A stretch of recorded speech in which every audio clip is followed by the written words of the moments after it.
Hello प्यारो। तो इस बार हम लोग को जो पढ़ना है topic that is the about the leakage current. Leakage current सीधे तौर पर तो आपके सिलेबस में नहीं है, लेकिन ये माइनॉरिटी चार्जेस की इम्पोर्टेंस को शो करने वाला टर्म है। और जो कंप्लीट डेरिवेशन है ट्रांजिस्टर करंट इक्वेशन की, उसमें लीकेज करंट का बहुत इंपॉर्टेंट रोल है। तो अगर आप इसको नहीं पढ़ते हैं तो आप मान लीजिए किताब से या किसी तरह से गाइड बुक कोई से आप अगर कुछ लिखना चाह रहे हो मैथमेटिकल इक्वेशन, तो आपको वहाँ प्रॉब्लम रहेगी, क्योंकि आपको इस टर्म के जुड़ने का लॉजिक नहीं समझ में आएगा। तो हम लॉजिकली हमें समझना है कि आखिर लीकेज करंट एग्जिस्ट क्यों करती है और लीकेज करंट को लीकेज करंट कहते क्यों हैं और इसका इंपॉर्टेंस क्या है। लीकेज करंट को समझने के लिए हमें करंट कैसे फ्लो करती है ट्रांजिस्टर के अंदर, ये चीज़ हमने इससे पहले वाले लेक्चर में बताई है आपको कि ट्रांजिस्टर करंट कैसे एग्जिस्ट करती है, कैसे उसमें माइनॉरिटी एमीटर से चार्जेस का फ्लो शुरू होता है, फिर बेस में रिकॉम्बिनेशन होता है, फिर कलेक्टर में जा करके चार्ज जाते हैं और फिर सर्किट पूरा करते हैं। उसी को ही पर फिर से जल्दी से रिविजिट करेंगे और अब की बार कुछ बारीक चीज़ों को भी हम वहाँ पर बात करेंगे जिनको कि इससे पहले नहीं किया गया है। वो मुख्य रूप से जो माइनॉरिटी चार्जेस हैं उनका मोशन हमने अभी तक नहीं पढ़ा है, जरा उसको समझते हैं। सबसे पहले हम एक ट्रांजिस्टर के बारे में बात करते हैं। ट्रांजिस्टर के बारे में, ये हमारे 3 टर्मिनल हैं, ये हमारा बेस है हमारा बेस है, एक कलेक्टर है, यहाँ पर एक बेस कलेक्टर जंक्शन बना हुआ है, यहाँ पर बेस एमीटर जंक्शन बना हुआ है, ये आपका कलेक्टर है। आपके पास मान लीजिए NPN ट्रांजिस्टर है या PNP ट्रांजिस्टर है, दोनों के लिए बात सही है। तो आपने N को जोड़ रखा है निगेटिव से, P को जोड़ रखा है पॉजिटिव से, और ऐसे इस N को जोड़ रखा है पॉजिटिव से, और फॉरवर्ड बायसिंग रिवर्स बायसिंग की सारी बातें हो रही हैं यहाँ पर। N में क्या है, इलेक्ट्रॉन बहुत हैं, तो हम यहाँ पर इलेक्ट्रॉनों को दिखा रहे हैं, ये हमारे इलेक्ट्रॉन हैं। यहाँ पर क्या है, होल है, जो H है ये होल है, संख्या में ज़्यादा है, चूंकि P टाइप है तो मेजॉरिटी होल है। मान लो इक्का दुक्का यहाँ पर इलेक्ट्रॉन है एज अ माइनॉरिटी। N में क्या है, N में भी आपके इलेक्ट्रॉन है, संख्या में ज़्यादा इलेक्ट्रॉन है, और साथ ही साथ होल्स है। होल को हम थोड़ा सा सर्किल के अंदर बना दे रहे हैं, क्योंकि होल यहाँ पर माइनॉरिटी, इधर भी होल है, संख्या में कम है, माइनॉरिटी है। इस तरह से आपका चार्जों का किस तरह से डिस्ट्रीब्यूशन है इस ट्रांजिस्टर के अंदर वो हो रहा है।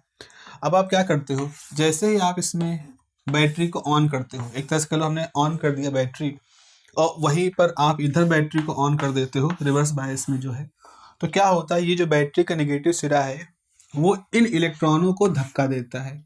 इलेक्ट्रॉन धक्का खाते हैं, आगे बढ़ते हैं, है ना, क्योंकि ये जो होल है तो इसकी तरफ अट्रैक्ट होंगे नेगेटिव पोटेंशियल तरफ, लेकिन जो इलेक्ट्रॉन है ये दूर जाएंगे तो यहाँ आते हैं। फिर यहाँ के तो ये कौन से इलेक्ट्रॉन जो मूव कर रहे हैं, मेजॉरिटी चार्जेस है, तो धक्का किसको महसूस हो रहा है, मेजॉरिटी चार्जेस को। तो देख रहे हो यहाँ मेजॉरिटी का रोल आ गया। उसके बाद जब इलेक्ट्रॉन यहाँ पहुँचते हैं तो यहाँ जो मेजॉरिटी में होल थे उनके साथ रिकम्बाइन करते हैं, तो यहाँ पर भी कौन रोल में आ गए, मेजॉरिटी चार्जेस जो कि होल है। उसके बाद जो बचे हुए 97-98% जो भी इलेक्ट्रॉन है वो यहाँ जाते हैं और फिर आगे जा करके सर्किट के अंदर से फ्लो करते हुए आगे बढ़ जाते हैं। तो इस तरह से हम देखते हैं यहाँ पर भी इलेक्ट्रॉन जो मेजॉरिटी में है उन्हीं का ही हम फ्लो होता हुआ देख रहे हैं, और इसकी वजह से हम कहते हैं यहाँ पर एमीटर करंट फ्लो की, फिर यहाँ बेस करंट फ्लो की, फिर यहाँ कलेक्टर करंट फ्लो की, और 3 तरह के करंट का फ्लो होता है। एक खास बात आप यहाँ पे देख रहे हो कि इस पूरी प्रक्रिया के दौरान हम सिर्फ और सिर्फ मेजॉरिटी चार्जेस की ही बात कर रहे हैं, हम और किसी तरह के चार्ज की बात नहीं कर रहे हैं। और किसी तरह के चार्ज का मतलब है जो यहाँ पर माइनॉरिटी है, जो यहाँ माइनॉरिटी है, जो यहाँ माइनॉरिटी, इनकी बातें नहीं हो रही हैं। ऐसा लग रहा है कि सारा खेल इन मेजॉरिटी चार्जेस की वजह से ही खेला जा रहा है। बिल्कुल सही है।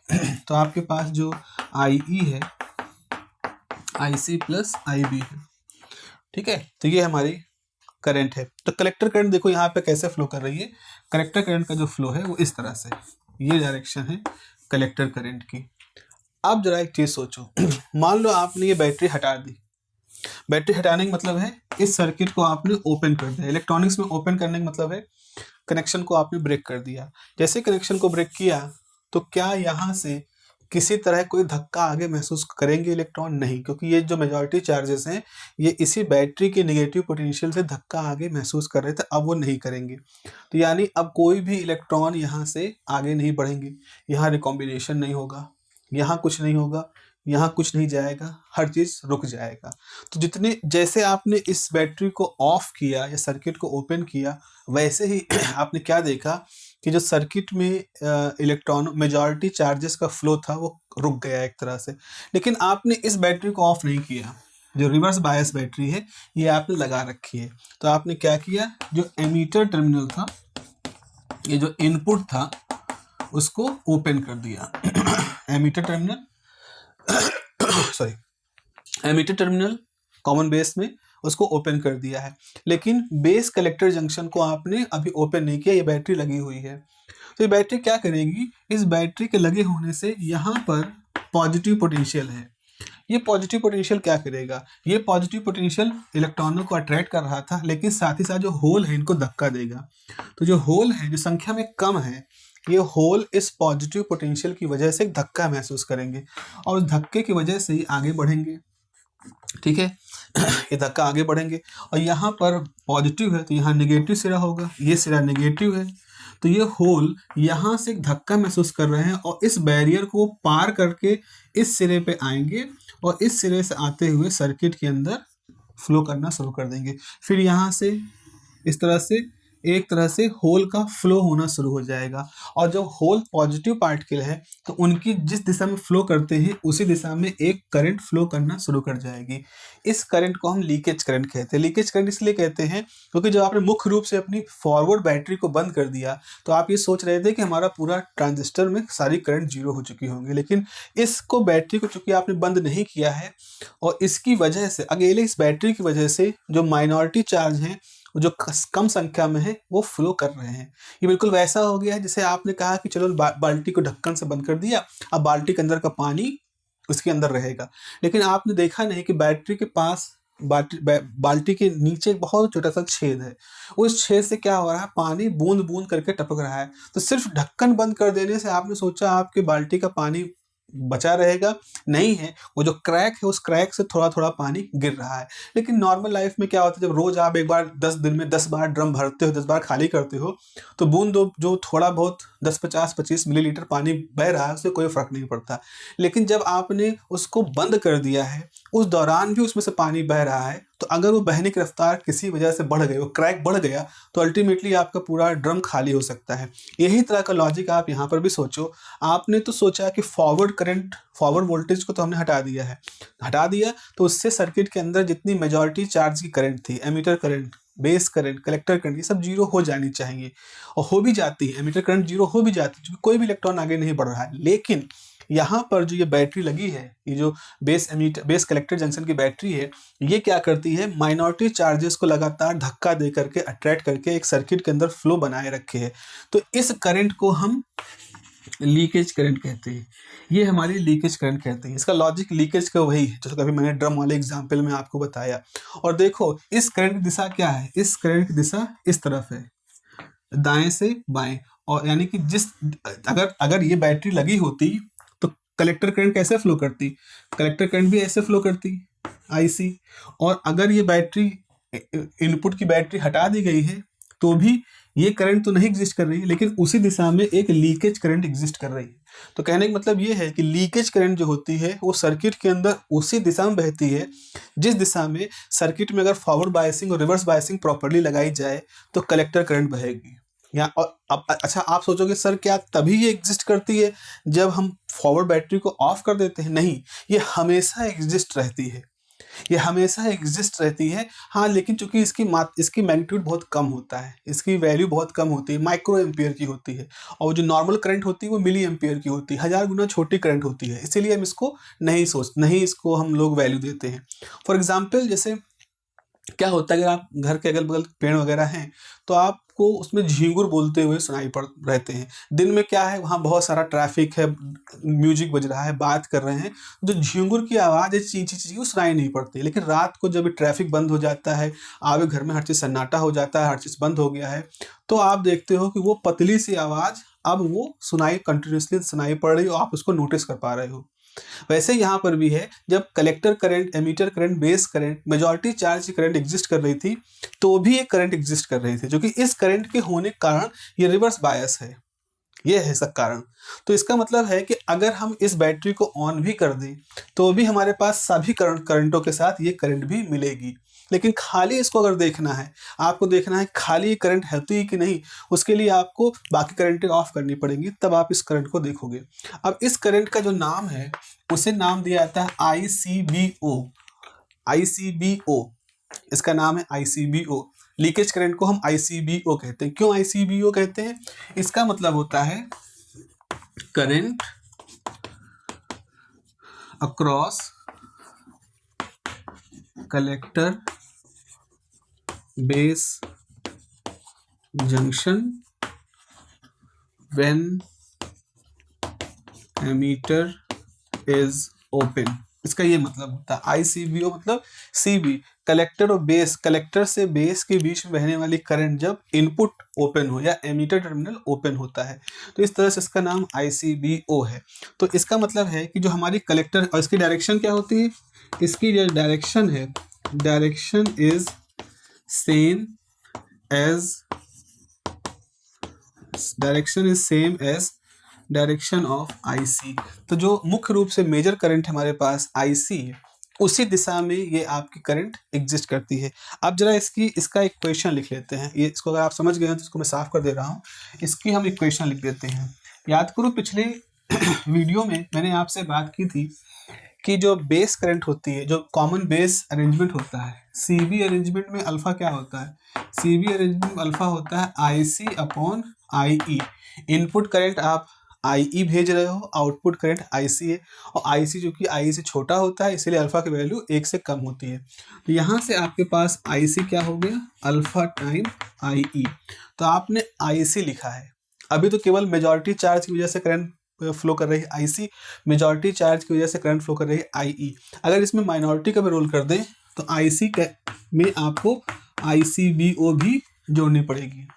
तो आपकी जो ये कलेक्टर करंट है, ये एमीटर करंट का अल्फा पार्ट भी है, मतलब 99% ऑफ एमीटर करंट, प्लस ये जो लीकेज करंट है माइनॉरिटी चार्जेस की वजह से, वो भी आपके पास यहाँ पर लिखा जाएगा। तो इस तरह से आप देख रहे हो कि आप IC को alpha time I plus ICBO इस तरह से भी आप लिख सकते हो। तो ये एक कंप्लीट फार्मूला है। इस फार्मूले कंप्लीट इसलिए कह रहे हैं क्योंकि इसमें ये वाला जो हिस्सा है, ये वाला हिस्सा किसकी वजह से है? ये वाला हिस्सा मेजॉरिटी चार्जेस की वजह से है, और जो ये दूसरा हिस्सा है ये किसकी वजह से है? ये है हमारा माइनॉरिटी चार्जेस की वजह से। अब आप यहाँ पर एक सवाल कह सकते हैं, और वाजिब है कहना, कि सर क्या इस करंट की कोई मतलब तो बहुत छोटी है ना, 1000 गुना छोटी है, तो क्या इसके लिए चिंता करने की आवश्यकता है? हम कहेंगे हाँ, चिंता करने की आवश्यकता है। और ये कहानी कुछ वैसे से टाइटैनिक की डूबने की कहानी थी। जो कहानियां हैं टाइटैनिक के बारे में, उसमें कहा जाता है कि टाइटैनिक जहाज जो था, जब वो अपने आइसबर्ग से टकराया था, तो उस आइसबर्ग के टक्कर की वजह से उसके एक केबिन में, उसके बॉटम के एक केबिन में छेद हो गया था, और वो छेद कुछ 4x4 से कुछ फीट का था।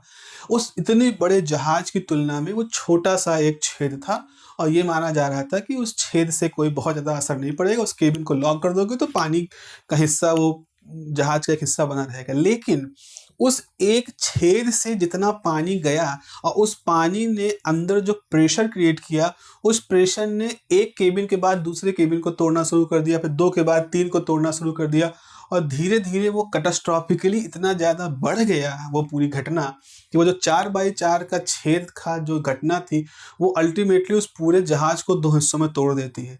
कहने का मतलब ये है कि एक छोटी सी बात से शुरू हुई, एक छोटी सी वैल्यू से शुरू हुई घटना कैसे कैस्केडिंग करके जुड़ के कितनी बड़ी घटना बन जाती है, इसके बारे में हम कुछ नहीं कह सकते। यहाँ पर भी वही है। यहाँ पर जो ICBO है, ये एक मेजॉरिटी चार्ज की वजह से बहने वाली करंट है। मेजॉरिटी चार्ज ICBO जो है वो माइनॉरिटी चार्ज की वजह से बहने वाली करंट है। और माइनॉरिटी चार्ज का मतलब क्या है? ये टेम्परेचर डिपेंडेंट होते हैं। अगर आप तापमान में 10 डिग्री का बढ़ोतरी कर दें तो तेजी से बॉन्ड टूटेंगे, तेजी से मेजॉरिटी चार्जेस भी बढ़ेंगे माइनॉरिटी के साथ, और ये मेजॉरिटी जो माइनॉरिटी चार्ज हैं ये इस करंट को बढ़ाएंगे। फिर ये करंट और हीट प्रोड्यूस करेगी और बॉन्ड टूटेगी, फिर और माइनॉरिटी चार्ज बढ़ेंगे और मेजॉरिटी चार्ज बढ़ेंगे, तो ये वैल्यू और ये वैल्यू फिर बढ़ेंगी। और करंट अगर लगातार बढ़ती रहे तो उसका हीटिंग भी उसके साथ लगातार बढ़ती रहती है, और जो कि एक समय बाद हमारे ट्रांजिस्टर के लिए खतरनाक हो सकती है। तो माइनॉरिटी चार्जेस की वजह से जो करंट है ये समान रूप से बहुत ही छोटी होती है, 1000 गुना छोटी होती है, हमारे लिए इनसिग्निफिकेंट है। लेकिन अगर किसी स्थिति विशेष में टेम्परेचर का रोल आ जाता है, टेम्परेचर के साथ अस्थिरता आ जाती है, अनस्टेबिलिटी आ जाती है, तो ये जो माइनॉरिटी चार्ज करंट है ये अल्टीमेटली इतना बढ़ जाती है कि हमारे जंक्शन को, हमारे ट्रांजिस्टर को ब्रेक कर सकती है, बर्न कर सकती है। इसको हम कहते हैं थर्मल रनवे प्रोसेस।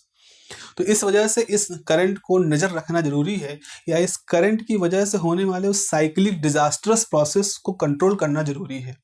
अब यहाँ से एक न्यूमेरिकल तो नहीं, डेरिवेशन पूछते हैं जिसपे न्यूमेरिकल बन जाते हैं। जैसे अगर आपके पास आईसी है, ये अल्फा के टर्म में दी गई है, क्या हम इसको बीटा के टर्म में लिख सकते हैं? कैसे लिख सकते हैं, देखें। आप ऐसा लिख सकते हो, आईसी बराबर alpha time IB plus IC plus ICBO, ठीक है ना। आपने ट्रांजिस्टर करंट इक्वेशन से IE बराबर IC प्लस IB कर दिया। अब देखो यहाँ पर IC is equal to alpha time IB plus alpha time IC plus ICBO, ठीक है। इस चीज़ को हम इधर ले जाएं तो IC कॉमन हो जाएगा, बचेगा 1 minus alpha is equal to alpha IB plus ICBO, okay. अब आप क्या करोगे, इसको डिवाइड कर दोगे। जब आप डिवाइड करोगे तो आपके पास IC की वैल्यू हो जाएगी अल्फा टाइम 1 माइनस अल्फा, इसको डिवाइड कर दिया, time IB plus 1/1 minus alpha time ICBO। तो ये एक और तरीका हो गया कलेक्टर करंट को लिखने का इन टर्म ऑफ अल्फा। जैसे यहाँ पर लिखा था ना alpha, in term of alpha लिख दिया। हमें मालूम है कि जो बीटा होता है वो होता है अल्फा अपॉन 1 माइनस अल्फा, और 1 प्लस बीटा जो होता है वो होता है 1 प्लस बीटा जो होता है ये होता है 1/1 माइनस अल्फा के बराबर। तो अगर ऐसा होता है तो आप यहाँ पर क्या लिख सकते हो, कैसे होता है इसको जरा देखिएगा, इसको जरा प्रूफ करके देखिए कैसे ऐसा होता है। तो IC बराबर हो जाएगा beta time IB plus 1 plus beta time ICBO।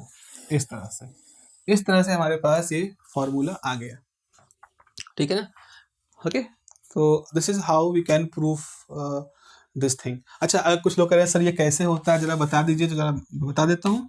Beta बराबर क्या होता है, अल्फा अपॉन 1 माइनस अल्फा होता है। अगर आप 1 यहाँ जोड़ दें तो 1 यहाँ जोड़ना पड़ेगा, तो ये हो जाएगा 1 plus beta is equal to alpha, LCM लोगे 1 minus alpha upon 1 minus alpha, alpha alpha cancel हो गया, तो ये हो जाएगा 1/1 माइनस अल्फा।